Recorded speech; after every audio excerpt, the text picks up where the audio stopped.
नमस्कार दोस्तों। अभी के समय में अमेरिका और ईरान के बीच सीधा, खुला और लगातार चलने वाला युद्ध तो रुक चुका है, लेकिन इसका मतलब ये भी नहीं है कि सब कुछ शांत हो चुका है। हकीकत यह है कि दोनों देशों के बीच तनाव लगातार बना हुआ है, सैन्य दबाव जारी है और बीच बीच में बातचीत की कोशिशें भी हो रही है। लेकिन इन सब के बावजूद स्थिति बेहद नाजुक बनी हुई है। कई बार युद्ध विराम यानी सीज फायर की बातें सामने आती है, लेकिन वे लंबे समय तक टिक नहीं पाती, जिससे ये साफ हो जाता है कि भरोसे की कमी दोनों तरफ से बनी हुई है। अब बात करते हैं अमेरिका की उस बड़ी रणनीति की जिसने इस पूरे संघर्ष को और गंभीर बना दिया है, नाकाबंदी यानी ब्लॉकेड। अमेरिका ने ईरान के खिलाफ समुद्री और आर्थिक नाकाबंदी लागू कर रखी है, जिसका सीधा असर ईरान की अर्थव्यवस्था पर पड़ रहा है। इस नाकाबंदी के तहत ईरान के तेल निर्यात, जहाज़ों की आवाजाही और बंदरगाहों पर कड़ा नियंत्रण लग चुका है। ईरान को आर्थिक रूप से कमज़ोर किया जा सके और उसे बातचीत की टेबल पर लाया जा सके, इसलिए अमेरिका ने ये खेल रचा है। अमेरिका का साफ कहना है कि ये नाकाबंदी पूरी तरह लागू है और इसका उद्देश्य ईरान पर अधिकतम दबाव बनाना है। इस पे ईरान का रुख भी बेहद स्पष्ट और सख्त है।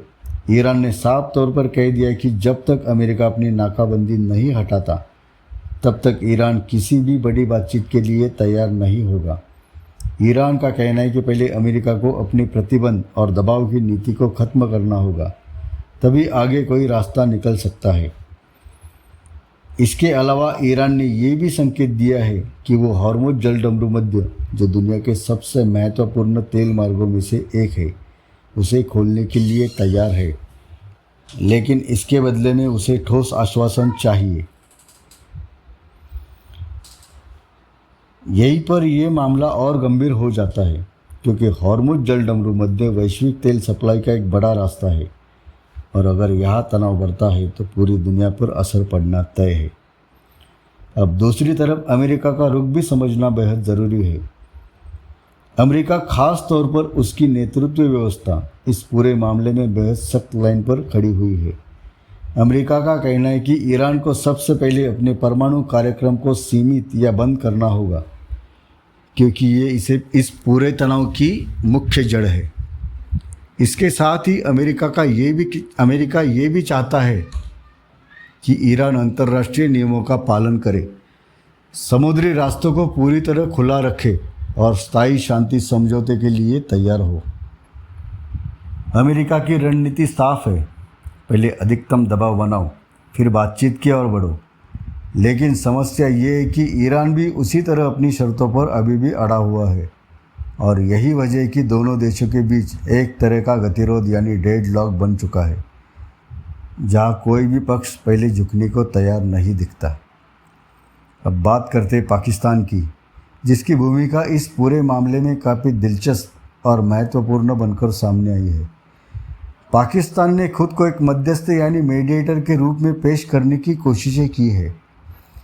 उसने ईरान के संदेश और प्रस्ताव अमेरिका तक पहुंचाने का काम किया है और ये दिखाने की कोशिश की है कि वो इस संकट को ख़त्म कराने के लिए एक पुल की भूमिका निभा सकता है। लेकिन यहाँ एक बड़ा मोड़ आता है। अमेरिका ने पाकिस्तान की इस भूमिका को पूरी तरह स्वीकार नहीं किया है। रिपोर्ट्स के अनुसार अमेरिका को पाकिस्तान पर भरोसा नहीं है।